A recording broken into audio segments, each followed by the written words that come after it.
Hi, I'm Angela Arra. I'm a clinical nurse specialist and I work with kids and youth and families who have medical complexities, and that's a category that folks with charge fall into.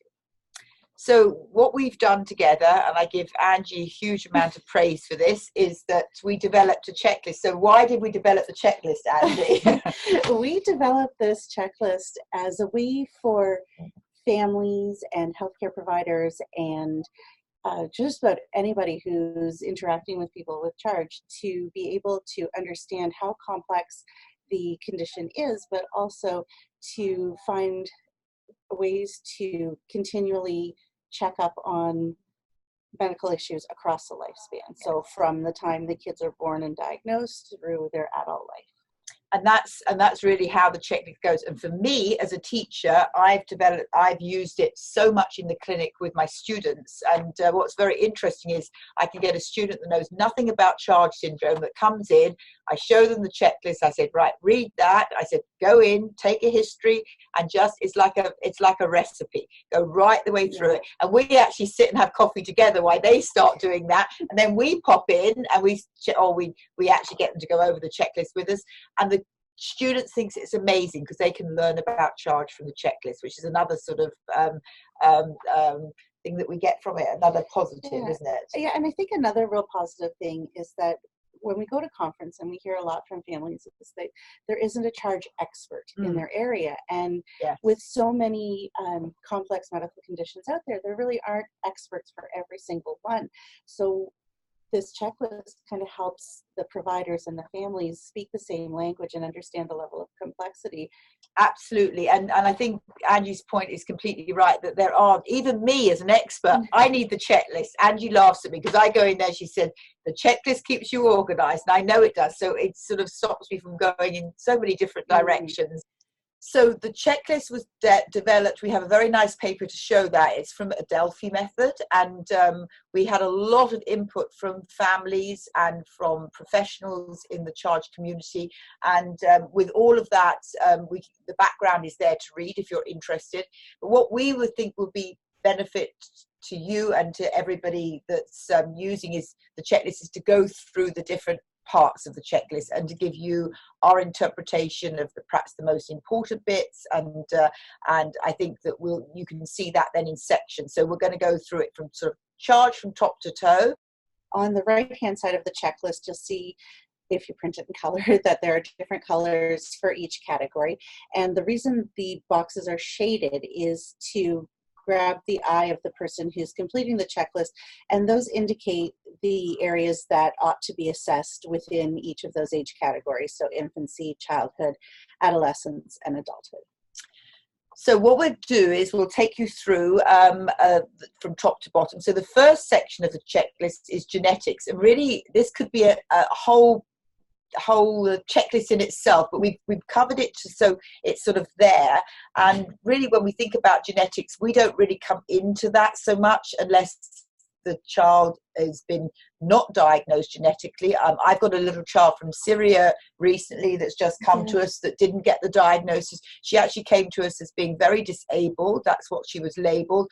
And of course, she ended up in my clinic. They always do, because she had a combination of problems, including a choanal atresia. And I thought, well, she looks like she's got charge, so she needs genetic testing because it's never been done. So that's a different case to where we would usually see from the ward, isn't that right? That's true. That's very true. And the other big piece of that section is genetic counseling. So as we all know, that charge is a spectrum, and if young adults are looking at having their own families, or even the siblings within the families looking at having children in the future, as well as parents looking at having other kids, that genetic counseling piece is pretty important for them. Yeah. So genetics we can sort of cover quite quickly, but of course our geneticists go into a lot more depth. And then we go into neurology. And I think my big thing about neurology is proper scanning. And again, we'll supply a very good paper about MRI and CT scans. People always muddle up when to do them. they do too many of them, of course, you have to often have them under anesthesia, which Yes. can be an issue. I mean, you organize a lot of the tests, I know, Angie, for the patients. Yes, it's very much making sure a balance between making sure that you have the tests that the child or the youth needs, but also not putting them at more risk with sedations, anesthesia. Yeah. So we try and combine things together, and I think that's a huge role that Angie collaborates with many people throughout the hospital to do that. And I think what we say to parents is make sure you've got one central person. It could be you as the parent to help coordinate that. But we're lucky we've got, even when we've got Angie to coordinate it, so sometimes things go upside down and surgeries get cancelled. But the thing for neurology I'd like to bring to people's attention is the seizure aspect. I think that this gets missed. It's actually coloured box all the way through from infancy to adulthood, and it needs to be something to really think about. And it's often on our radar as could there be seizures that are going on there? Right, and especially because it is more common as the kids get older. It's just something that really shouldn't be missed. Yeah. And the cranial nerves, I've done another talk on cranial nerves, and so that's worth reviewing, because it's very good to review the cranial nerves from top to toe. And again, that's quite a big subject in itself.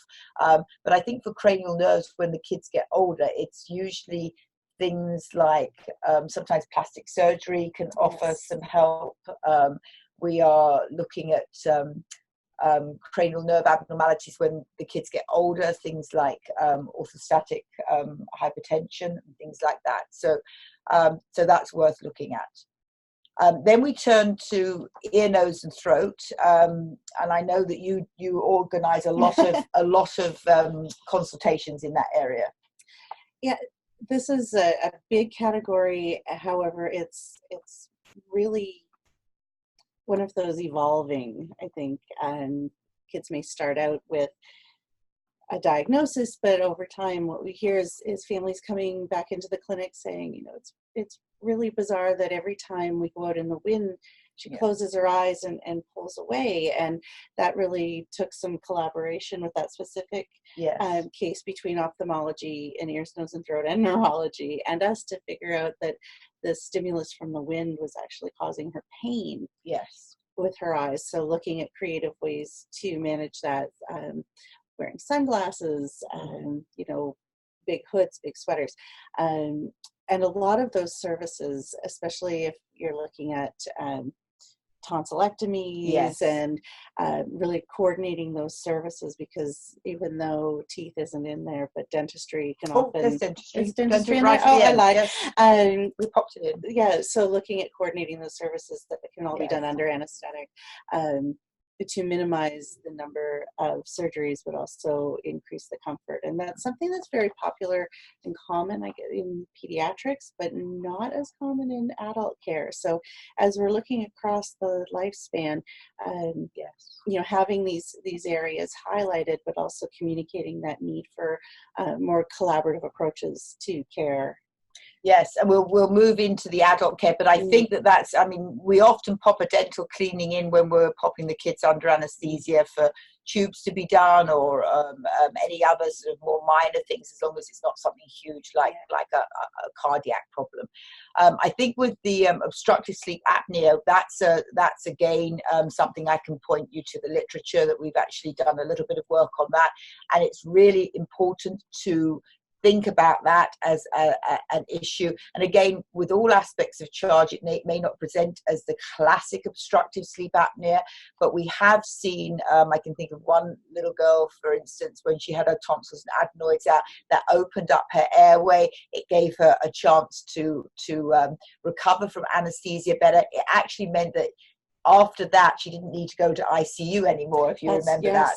So she actually, it's not a be all and end all for everybody, but it certainly was the right time to get that done. And the mum said to us, my goodness, you know, no more. Well, she still had an ICU bed ready there because she had a lot of bad issues after anesthesia. So I think the biggest thing is trying to get all these little procedures, minor things that seem minor to everybody, under one anesthesia, and we've certainly got the data to give you to support that if you need to go to, say, an anesthesia. You know, if you're being seen by an anesthesiologist, you can say this is what supports having you know, not multiple anesthesias, but one with multiple procedures with it, and it doesn't cause harm. So then we move on to the cardiac and respiratory. I think from our point of view, this tends to get taken care of by the specialist. Is there anything you want to report on that, but it's important? I think just in general, it is an issue that crosses the lifespan. Yes. You know, cardiac malformations may be surgically repaired as a child. However, there's ongoing risk throughout the lifespan. Yes. And again, thinking about a young man that I saw at the adult hospital who actually had an aortic dissection and was actually brought in because he was very young. He was only in his 20s, and he hadn't really had a diagnosis of charge. He did get a diagnosis of charge eventually, but they asked me to come over to see him because they felt that he had a number of the features, and it was very interesting that he hadn't got the health care that he needed as an adult for the charge conditions, but really there's been little known about the adult side of charge, and I think, as we've mentioned quite along the way, is to keep this as things that need to be checked off for adults. This would be a great checklist for adults to have with their and for adults with charge to take with them. Oh, absolutely. Yeah. So moving on to the GI system and the genital urinary system, huge area, and there is a talk on its own about this, but things to think about, Angie, from your point of view. You know, feeding is an ongoing concern, and you know, children having G-tubes placed when they're young may need to be replaced later on. Supplemental feeds may come off their tube, may need them again as they get older. So there's lots of back and forth, but I think one of the take-home messages is preventing constipation. Yes, yeah. I mean, that's probably one of the biggest things that gets missed, with charge being so many different areas, so many different sort of big areas, heart, choanal atresia.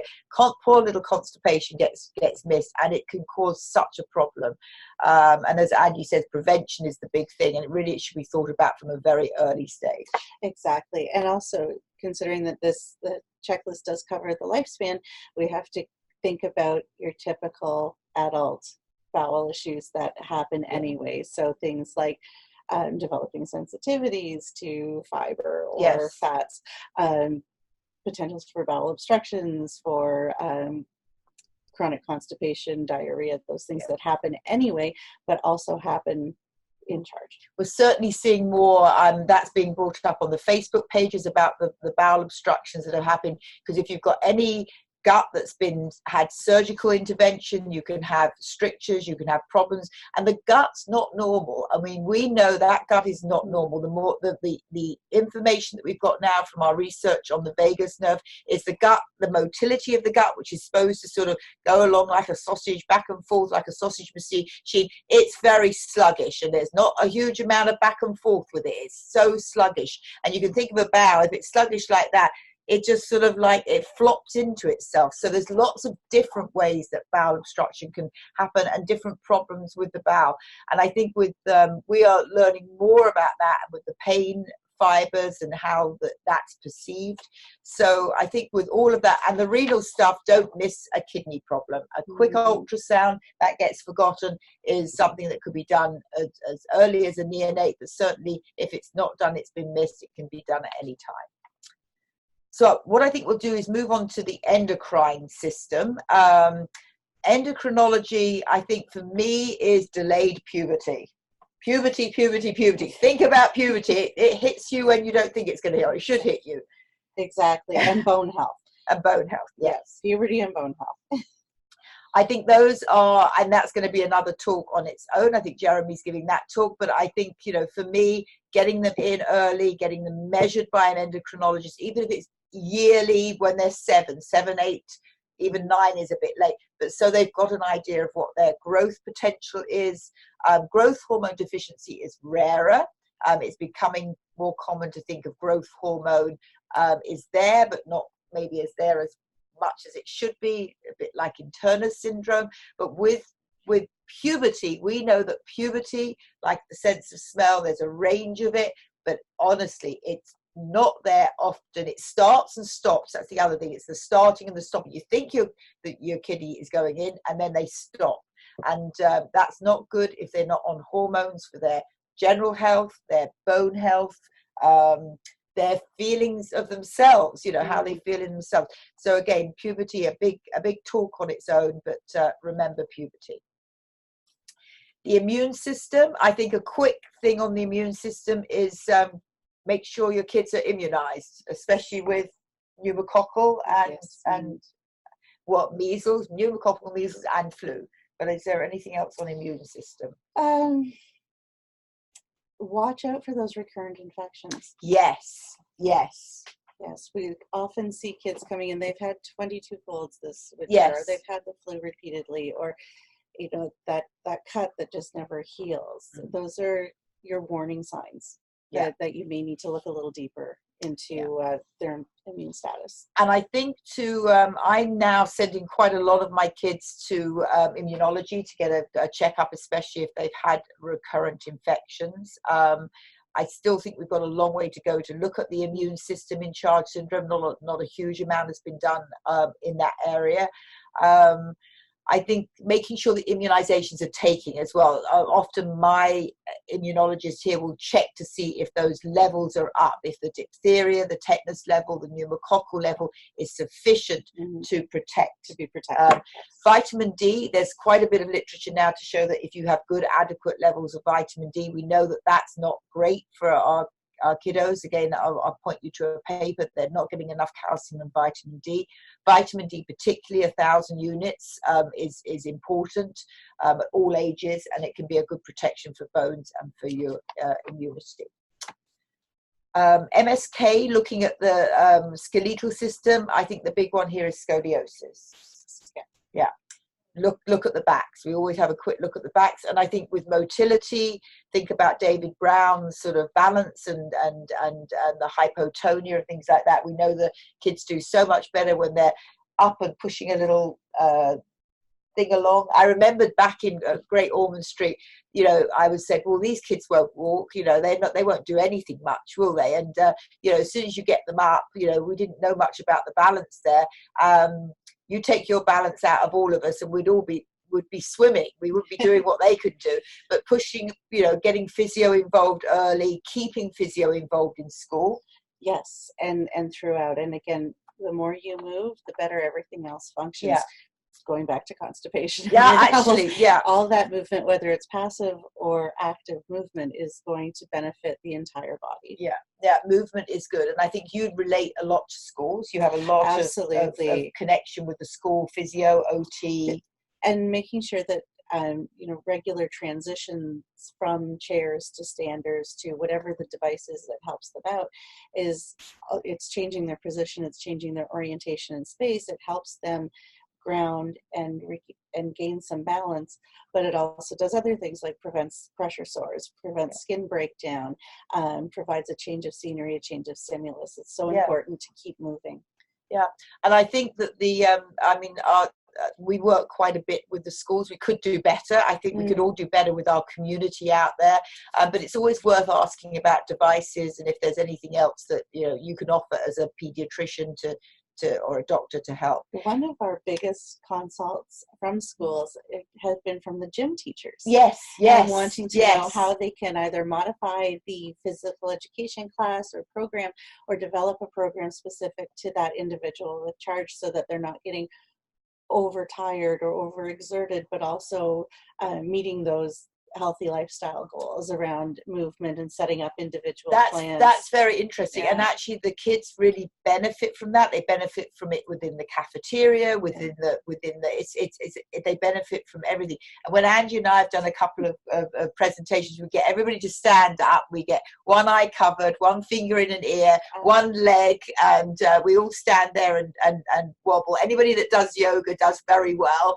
And then we see who's left standing at the end of the day when you can't see, you can't hear as well, and you're on one leg. Anyway, it's worth trying. Have a go at that one.